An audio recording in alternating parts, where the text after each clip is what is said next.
Sometimes I try to tell the kids when I'm teaching them that you can't just take everything and just accept everything without like having your mind being turned on and being critical in a good way. But how do you teach that being critical to 12-year-olds? Oh, it's tricky, man. Oh, but I try to practice where we're going through, like checking sources, like reading through and just being curious. Yeah.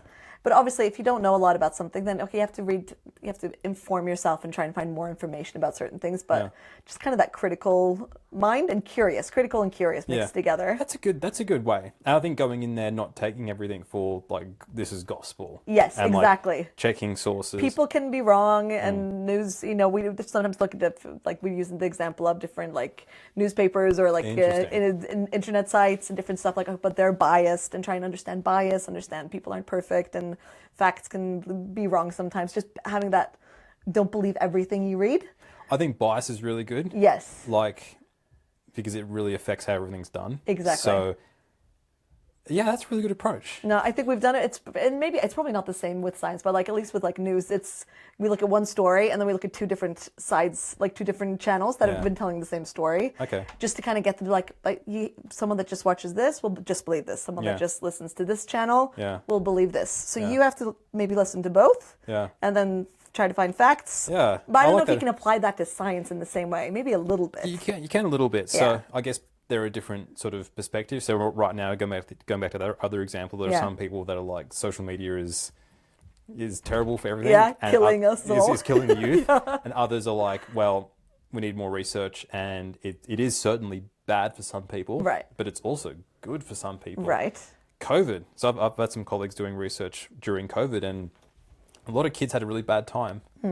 Some kids had actually a pretty good time, and they were when things went back out of lockdown, they were like, "Oh man, I actually preferred things the other way." Yeah, they're more in the minority, but and that's the same thing with social media. Is that for some things this really forms an important community for some people. No, right. And I think one of the biggest things to come out of research more recently is that it's not necessarily that social media is making kids depressed and anxious. No. But it's that kids that are already depressed and anxious are spending more time on social media. Ah, right. So of course it's all about looking at the averages. Yes. For some, like some of the messages kids are getting on social media are really terrible. Absolutely. And it could be causing a lot of anxiety and depression, particularly when it comes to comparison. Yeah. But for others, it could actually be forming like a really good community, right. really good information sources. Yes. So, yeah, it's tricky territory. But tricky. I really like this approach of bias, because this is something that we consider bias in science in sort of a more global way of where did the person get the funding from?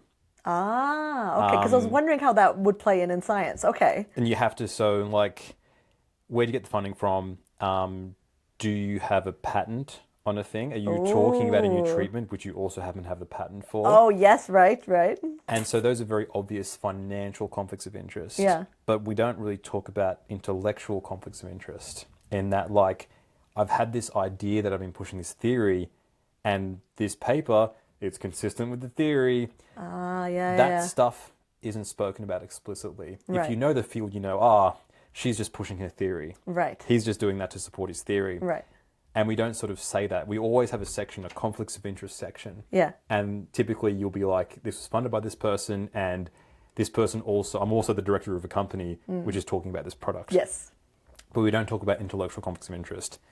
In some subfields, we also have this thing called the positionality statement. Ooh, that sounds fancy. That's a 9-letter word. Yeah, that's big. Where you'll sort of talk about your own perspective. So say if you're talking about Latino health, okay, then you'll say, I'm a Latino. Right.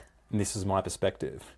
Or you talk about your sort of background and how your own background might influence the things that you're talking about. Right. Which is really interesting, because this hasn't been, at least in my area of psychology, hasn't been a thing that's been commonly done. Right. But other areas of psychology, it's actually happened for quite a while. And that is a way of checking your own bias. Of sort of saying, like, here's my background, here's how this is potentially going to influence how I'm talking about these things. Right. Like, reader, consider this. Yes, right. So, yeah. Interesting. I like that. Yeah. It's really interesting, and in some subfields, it's so common. Not in mine, but I think more and more this is going to become a thing because this sort of ticks that box of what are your own sort of personal, and they're not necessarily, I mean, I guess you could call it a bias, but here's my own perspective there. But that makes sense. Like in school, when there's kids going through the system, and if someone needs help or needs maybe like a diagnosis in order to get the support they need in school, like if it's ADHD or Tourette's or all these different things, and as teachers, we sometimes get like a form to fill in about things that we see, and what we notice, obviously, if you know like the symptoms or like the signs or whatever is the correct word of like a certain diagnosis, like if it's ADHD or something else, you are on the lookout for that. Yes. Right? And then you are biased. But if suddenly they give me another list of like, we're checking this, and you read the list of what you're looking for, obviously you're going to notice that, because then those are like the glasses you have on, and you're biased in the form of you're looking for anything that could be that. But it could also be something else. It could just be a restless, energetic boy, but you're looking through the glasses of like the bias of what we're checking if it's this. So it is tricky sometimes, just within that little simple area of school world as well, where it happens a lot. You're sort of colored by your own experiences there. Yeah. And you think like, oh yeah, they think this. Yeah, maybe it is that. And then you're drawn to that. So that's within the little It's like world. the rabbit duck illusion. Yeah, If you're thinking that, I showed my oldest daughter that. She was just, her mind was blown. Really? Yeah, she's into visual illusions now. Oh, I remember we used to have like optical illusion books in the library. The magic eye? Yes, the magic eye. And I think it's done me good, because my husband showed me like a picture of something. We were supposed to find like the hidden snow leopard, and I found it within like 2 seconds. He's like, you've been trained. It took me like a minute. I was like, I practiced when I was younger. Magic eye books when I was little. On that fantastic note, we'll wrap up this episode. Yes. Thanks for chatting. Thanks. It was very fun. It was very good. It was good.